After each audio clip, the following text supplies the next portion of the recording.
Bonjour à tous. Merci déjà évidemment à l'AEMP de m'avoir invité à venir. Merci à vous qui êtes restés. Je suis très contente d'être ici. D'abord, très contente de présenter, mais surtout très contente aussi des échanges, pas seulement qui se passent dans la salle, mais dans les couloirs. C'est évidemment aussi pour ça qu'on vient dans les congrès, c'est pour rencontrer, discuter à côté.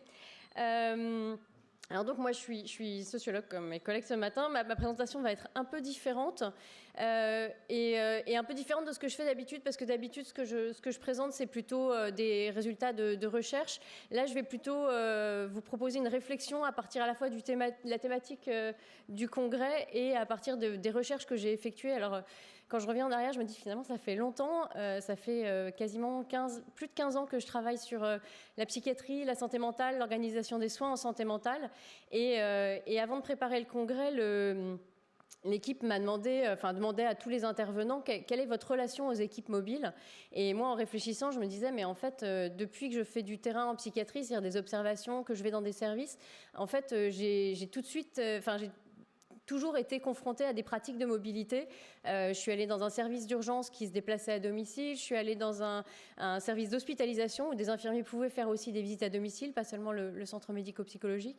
J'ai continué après ma recherche sur le recours à la contrainte en psychiatrie. J'ai travaillé sur le programme Un chez soi d'abord, que certains d'entre vous connaissent peut-être, qui est un programme d'accès à un logement personnel pour des personnes sans domicile avec des troubles psychiques.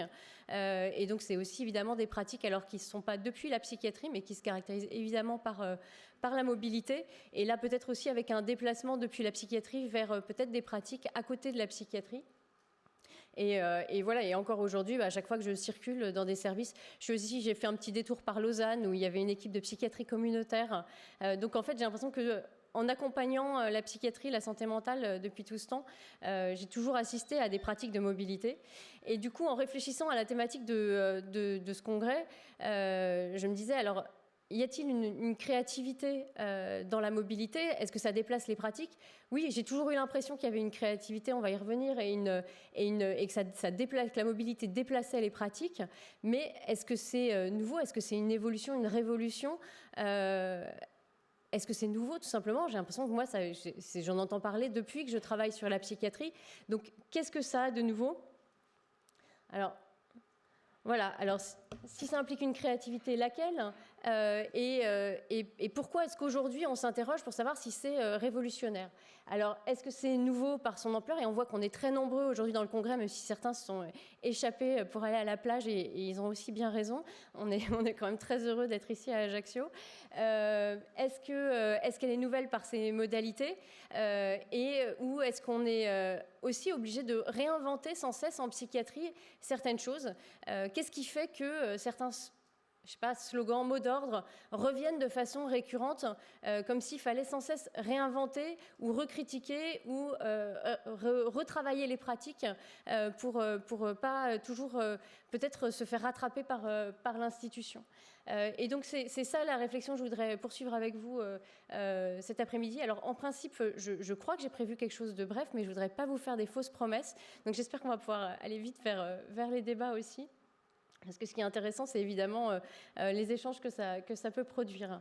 Moi, ce que je voudrais, la réflexion vers laquelle je voudrais nous emmener, c'est si on se demande si ça fait une révolution, c'est qu'on espère, par le développement de toutes ces pratiques, de toutes ces nouvelles pratiques, on espère changer des choses qui ne nous conviennent pas dans l'organisation des soins et de l'accompagnement tel qu'il se fait actuellement.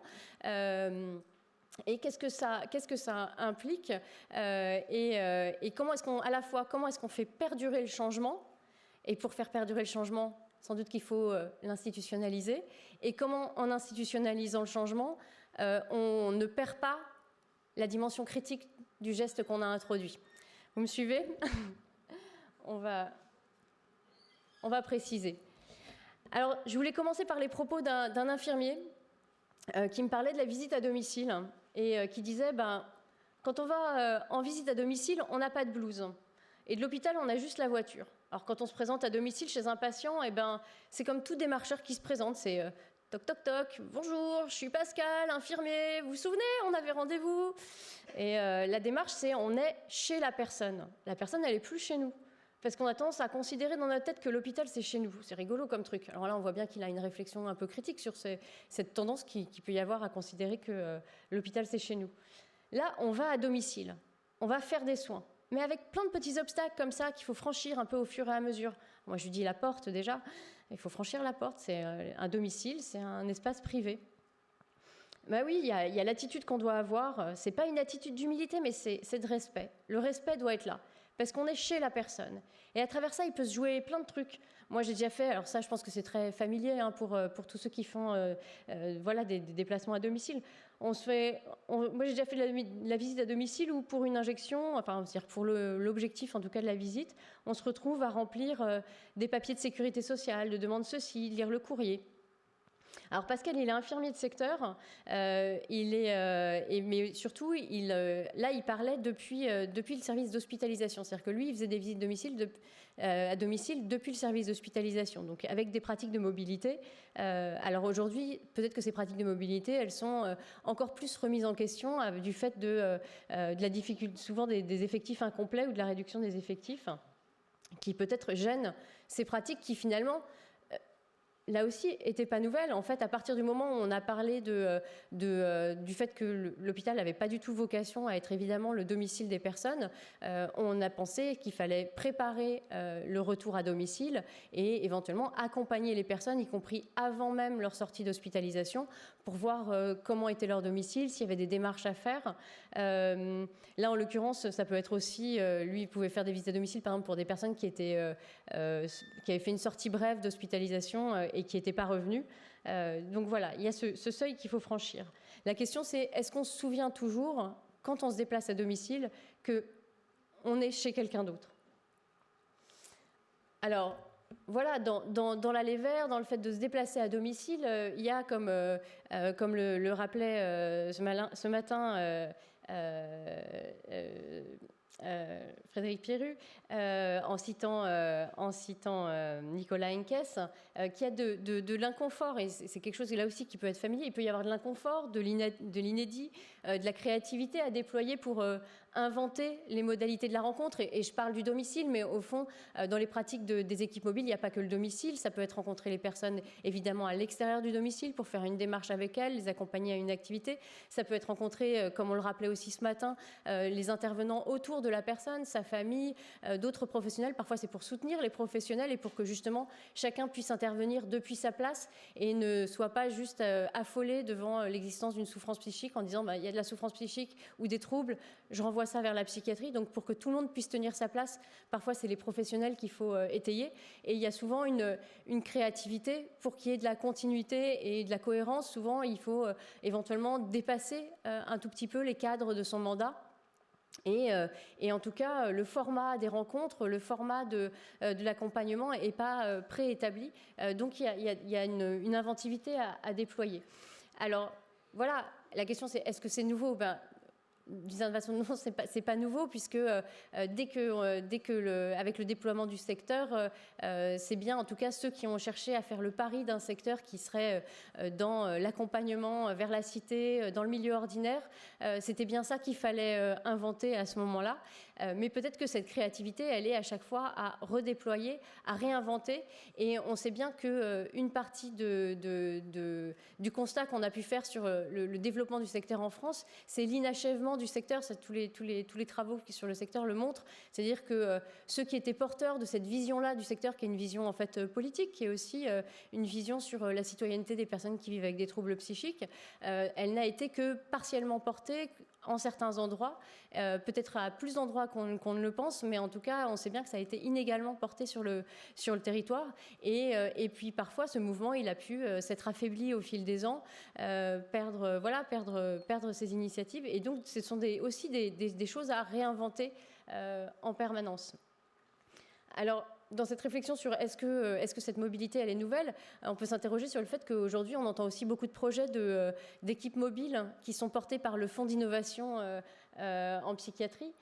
Fonds d'innovation organisationnelle en psychiatrie. Et j'ai trouvé très intéressante cette phrase du président du Fonds d'innovation organisationnelle en psychiatrie qui disait que l'innovation, en l'occurrence, qui va être financée par ce fonds, c'est pas seulement des prises en charge nouvelles qui n'existeraient pas par ailleurs, mais que c'est aussi pour permettre à des équipes qui ne pratiquaient pas, qui n'avaient pas certaines pratiques, de les développer, donc de se réorganiser. Alors ensuite, on peut s'interroger sur effectivement ce financement par projet et sur sa persistance dans le temps. Si on s'aperçoit qu'effectivement une transformation des pratiques est utile, bénéfique, et on l'espère d'abord bénéfique pour les personnes accompagnées, qu'est-ce qui va permettre de le financer par-delà le temps du projet ?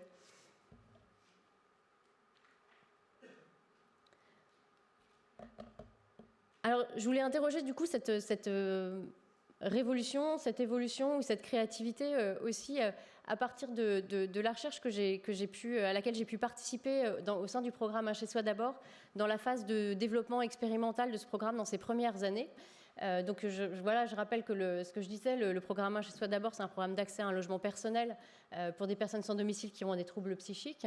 Il a certaines caractéristiques spécifiques. C'est un programme qui n'a pas de conditions préalables de suivi psychiatrique ou de sevrage de substances si les personnes ont des dépendances. Alors, pour le coup, il est composé d'équipes pluriprofessionnelles, mais ce qui est le cas de la plupart des équipes mobiles.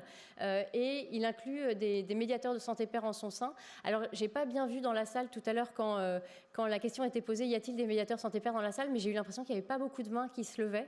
Voilà, qu'est-ce que ça change dans les pratiques? Il s'est développé aussi en référence au rétablissement, qui est un terme qu'on n'entendait quasiment pas avant 2010 et qui aujourd'hui qu'on entend à résonner à beaucoup d'endroits en France et qui se déploie aujourd'hui. Alors là, quand parlons d'institutionnalisation, il se déploie aujourd'hui dans le cadre administratif des appartements de coordination thérapeutique. Et qu'est-ce que ça fait au programme Un chez soi d'abord de se déployer dans ce cadre-là? Et alors, quand ce programme est arrivé en France, et que moi j'ai pu accompagner les équipes, y compris quand elles venaient le présenter à des équipes partenaires, des équipes de rue, mais aussi des équipes de psychiatrie de secteur, pour dire, voilà, ce programme existe, vous pouvez orienter des gens vers nous qui correspondraient à ces critères. Et il y a eu nombre d'infirmiers de secteur psychiatrique ou qui travaillaient en psychiatrie depuis longtemps qui disaient, mais...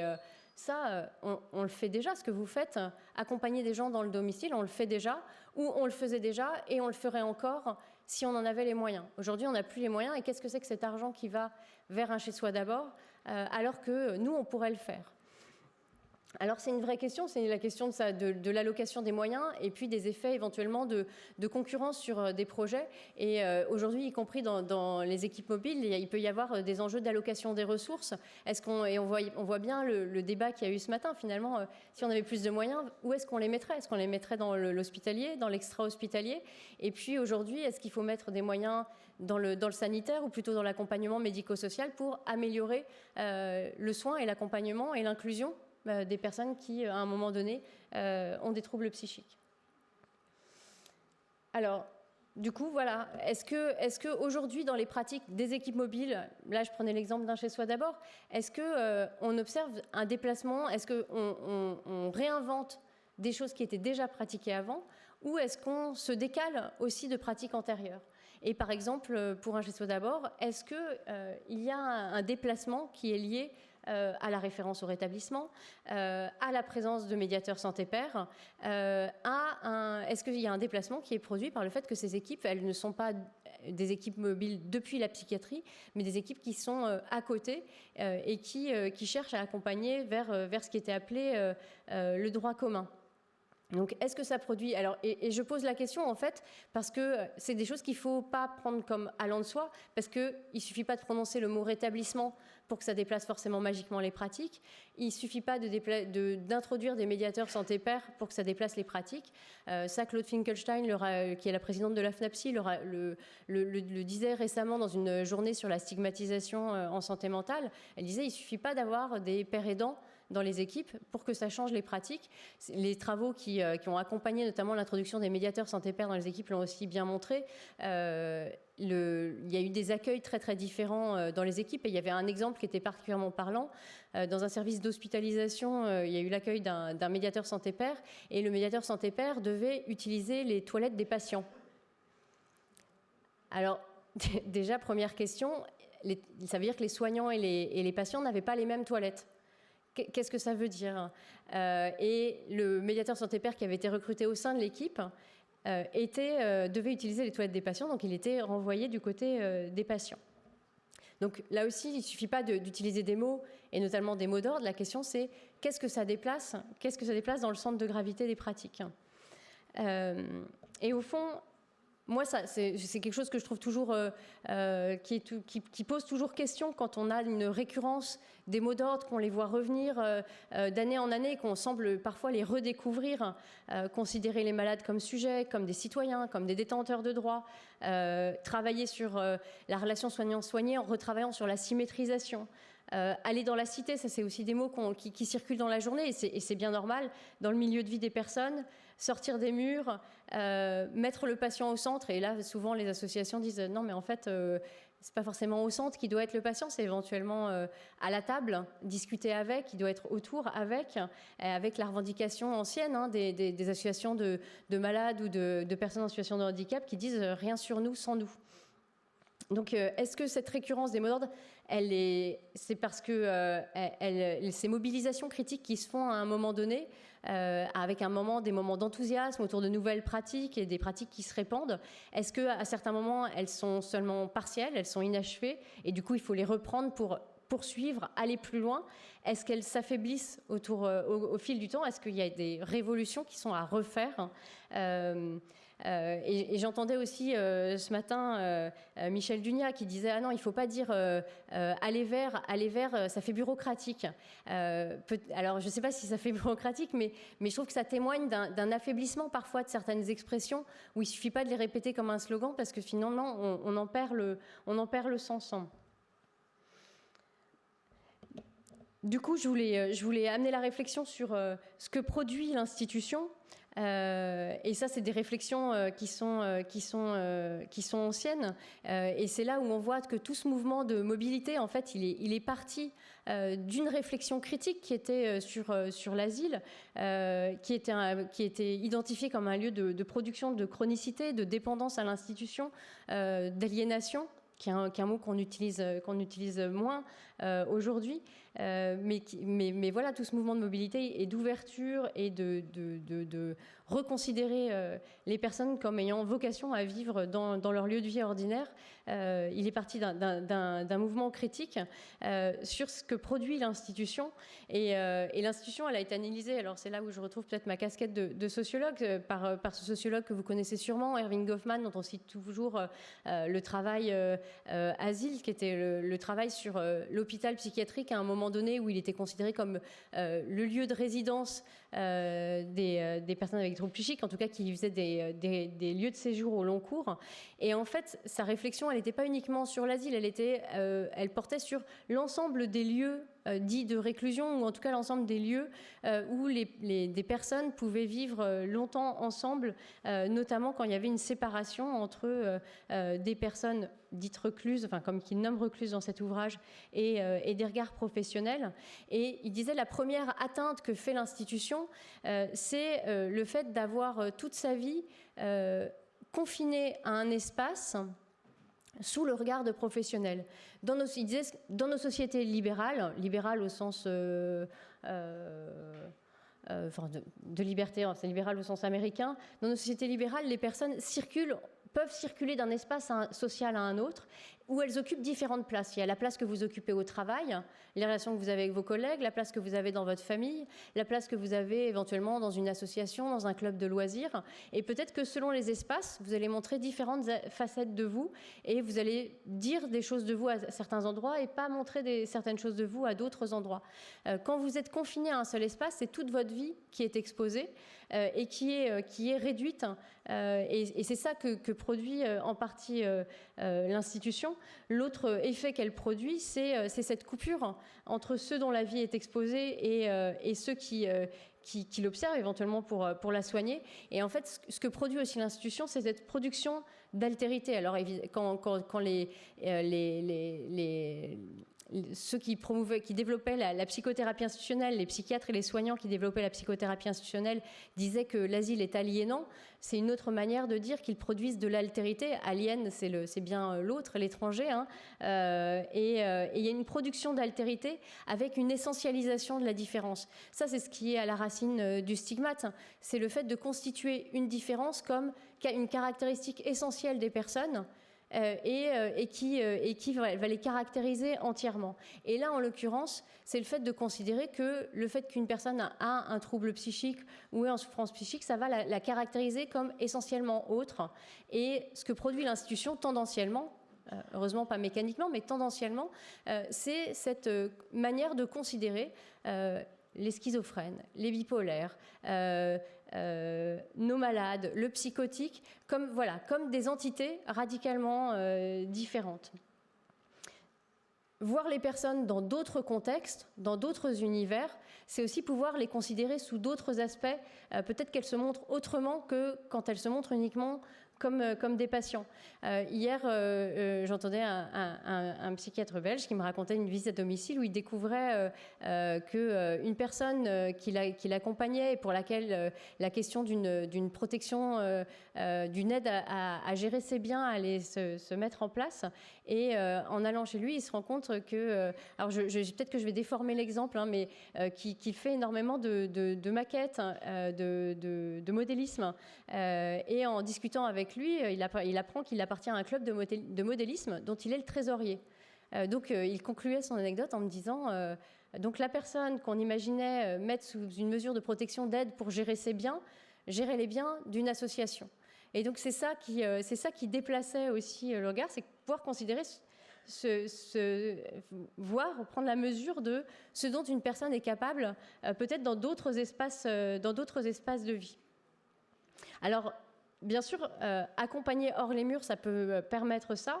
Ça implique éventuellement justement cette créativité en se défaisant de la protection peut-être de la blouse. Alors tout le monde ne porte pas les blouses à l'intérieur de l'hôpital, hein. Il y a des services qui ne portent pas forcément de blouse. Mais il y a toujours aussi une question, et à mon avis c'est une question qui doit travailler aussi les pratiques, y compris les pratiques de mobilité. C'est ce risque de l'extension de l'institution à domicile. Qu'est-ce qu'on va faire à domicile? Qu'est-ce qu'on va faire à l'extérieur?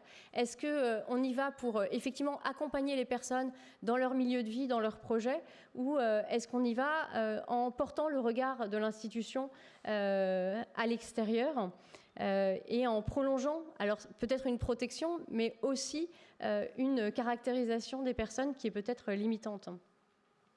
Et alors évidemment, en plus, on est dans un contexte où en France, depuis la loi de 2011, il y a la possibilité de prolonger des mesures de soins sans consentement dans des programmes de soins. Donc la question de l'extension de la contrainte à domicile, c'est aussi quelque chose qui se pose. Alors, j'étais contente d'avoir une diapo qui s'appelle « Faut-il ouvrir la porte du frigo ?»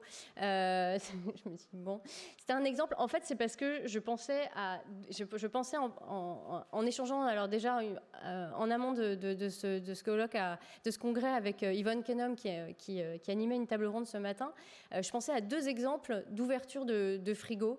Je pensais à un exemple que j'avais entendu quand j'étais dans une équipe de crise au tout début de ma thèse avec une infirmière qui racontait qu'elle avait pu faire une visite à domicile pour une patiente qui était accompagnée et qu'elle avait ouvert le frigo et qu'elle avait vu que le frigo était vide et que c'était se trouve une patiente qui avait un diabète et la question de la régulation de son diabète se posait, mais surtout la question aussi de sa précarité à domicile et de son extrême vulnérabilité se posait. Et le frigo vide était aussi le symbole du fait il lui restait plus que 2 pantalons dont un était troué, etc. Et donc le fait de se déplacer à domicile, c'est aussi la possibilité de voir éventuellement dans quelles conditions de vie réelles vivent les personnes. Mais je pensais à un autre exemple qui se passait à un moment où j'accompagnais les équipes Un Chez Soi d'abord, et où une travailleuse sociale me racontait qu'un résident lui avait rapporté la visite d'un binôme de l'équipe d'Un Chez Soi d'abord à son domicile, dont il était resté un peu choqué. Il lui avait raconté ça un jour. Il y avait une sortie à la mer de l'équipe Un Chez Soi d'abord, et il lui avait dit, mais là, ce binôme-là, ils sont venus chez moi, et alors... moi, ils m'ont, voilà, je dormais encore quand ils sont arrivés. Ils sont arrivés et puis la première chose il désigne l'un des deux a faite, c'est ouvrir les fenêtres, ouvrir les volets, donc et pour aérer. Et puis après, le deuxième a ouvert le frigo. Donc ils sont arrivés chez moi, ils ont ouvert les fenêtres, ils ont regardé dans le frigo et ils racontaient la violence que cette intrusion avait représentée pour lui. Donc c'est là aussi où je ne suis pas dans un enchantement. Il ne suffit pas de s'appeler Un Chez Soi d'abord ou d'avoir un médiateur santé-père. Il ne s'agit pas d'enchanter les pratiques, il s'agit de réfléchir à ce que représentent ces limites et ce qu'on fait. Et je trouve que dans cette question, faut-il ouvrir le frigo, on est dans cette question et dans cette tension qui est une tension qui habite l'accompagnement et qui n'est pas forcément une question sur laquelle il y a une réponse qui est toujours simple. C'est la question de à la fois l'intérêt de découvrir ce qu'il y a derrière les portes, et parfois il faut découvrir ce qu'il y a derrière les portes, mais est-ce qu'il faut le faire au prix de l'effraction, et à quel moment on fait ça au prix de l'effraction? Peut-être qu'il y a un risque quand on oublie qu'il y a... Alors peut-être qu'il y a des moments où il faut faire cette effraction pour éviter quand il y a une inquiétude, ou pour éviter d'abandonner des personnes à des situations. Mais il y a un vrai risque à oublier les limites ou cette effraction qui peut être représentée. Alors, voilà, Goffman, quand il parlait de cette circulation des personnes entre différents espaces sociaux, il développe dans un autre de ses ouvrages la notion de territoire du moi. Alors, les territoires du moi, ça peut être l'espace physique autour de soi dans lequel certaines personnes peuvent faire intrusion. Et alors, selon les moments, les territoires du soi, ils sont très larges. Si vous êtes tout seul dans un grand parc et quelqu'un vient s'asseoir juste à côté de vous, peut-être que ça va faire effraction. Si vous êtes très serré dans des transports en commun, voilà, on est tous serrés et finalement, c'est pas forcément très grave. Mais au-delà de cet espace physique, il y a aussi l'espace des informations sur soi, de ce qu'on communique à un tel ou un tel. Et Sylvie Torgman rappelait que parfois on ne confie pas les mêmes choses à un binôme différent, mais peut-être que c'est bien de pouvoir confier telle ou telle chose et de ne pas avoir toutes les informations sur soi disponibles immédiatement. Donc dans ce souci des limites et des frontières, il y a aussi le souci de ce que veut bien confier la personne et ce qu'elle veut bien transmettre. Et je terminerai là-dessus, hein, la question, en retournant sur cette question de la créativité, de la révolution et de l'institution. Voilà, je disais, je pense que s'il y a autant une telle mobilisation aujourd'hui dans ce congrès, c'est pas seulement pour Ajaccio, malgré tout le plaisir qu'on a à être ici. Je pense que c'est parce que il y a peut-être une attente, un espoir que justement vous êtes en train de changer des pratiques, de déplacer des pratiques. Éventuellement, vous êtes confrontés en développant vos pratiques à des résistances institutionnelles, hein, et on voit bien que parfois il suffit pas de créer une équipe mobile qui s'appuie sur des références nouvelles. Il faut aussi embarquer les autres unités de l'hôpital, le CMP, le service d'hospitalisation. Il faut pouvoir à la fois se présenter, il faut pouvoir se coordonner et il faut pouvoir trouver sa place. Par rapport à ces nouvelles pratiques, on se dit comment les faire perdurer, mais aussi en institutionnalisant comment est-ce qu'on peut éviter de perdre sa force critique? Alors pour reprendre l'analogie avec la présence de pères aidants ou de médiateurs santé-père dans les équipes, toujours Lise de Mailly soulignait que les médiateurs santé-père dans les institutions pouvaient prendre plusieurs postures. Certains prenaient une posture critique, mais d'autres devenaient un peu des soignants bis en faisant perdre l'apport qu'un regard différent et le regard de anciens patients, anciennes personnes ou personnes concernées par les troubles ou personnes ayant fait l'expérience de prise en charge institutionnelle pouvaient apporter dans l'équipe. Et donc, je terminerai par une question qui est peut-être un programme. Faut-il faire une révolution permanente? Je vous remercie.